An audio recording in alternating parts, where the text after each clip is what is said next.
శ్రీ రామకృష్ణ ప్రభ ఛానల్ను చూడండి, మాసపత్రికను చదవండి. మహాశయ, మీ సమక్షంలో ఉన్నంత వరకు భగవదోద్దీపన కలుగుతూ ఉంటుంది. ఇక్కడ నుండి వెళ్ళిపోగానే మళ్ళీ కథ మామూలవుతుంది. ఎందువల్ల? చెప్పులు తొడుక్కున్నప్పుడు ముళ్లపై నడవటానికి భయం లేదు. భగవంతుడే సత్యం, దక్కినదంతా అనిత్యం అన్న ఎరుక ఉంటే కామకాంచనాల భయం ఉండదు. మానవుడి ద్వారా అనంత శక్తులు అభివ్యక్తం కావడం అనేది అసాధ్యం. మీరేమంటారు ఠాకూర్?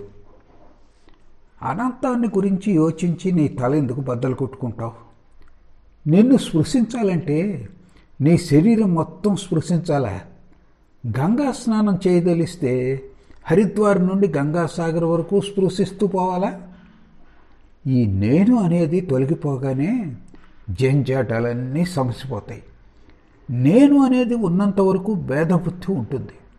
నేననేది వదిలిన తర్వాత ఏదైతే మిగిలి ఉంటుందో దాన్ని ఎవ్వరూ తీసుకోలేరు, నోటితో చెప్పనూ లేరు.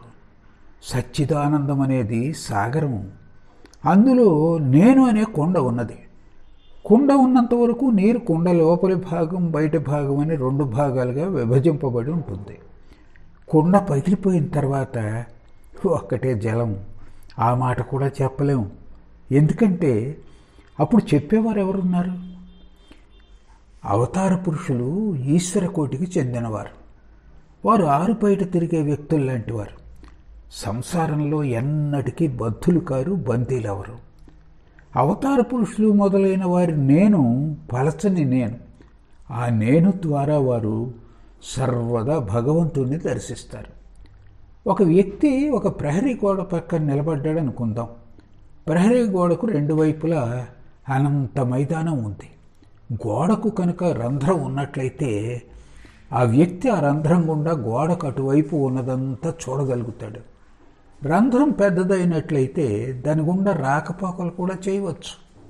అవతార పురుషులు మొదలైన వారి నేను ఈ విధంగా రంధ్రం ఉన్న గోడ వంటిది. వారు గోడకు ఇటువైపున ఉన్నప్పటికీ గోడకు ఆవల ఉన్న అనంత మైదానాన్ని కూడా చూడగలుగుతారు. దీని అర్థం ఏమిటంటే దేహధారణ చేసినప్పటికీ వారు సదా భగవంతుడితో సంయోగం చెంది ఉంటారు. పైగా ఇచ్చ వచ్చినప్పుడల్లా వారు రంధ్రం గుండా గోడ ఆవలి వైపుకు వెళ్ళి సమాధి స్థితిలో అవుతారు. రంధ్రం కనుక పెద్దదైతే వారు దాని గుండా రావటం పోవటం కూడా చేస్తారు.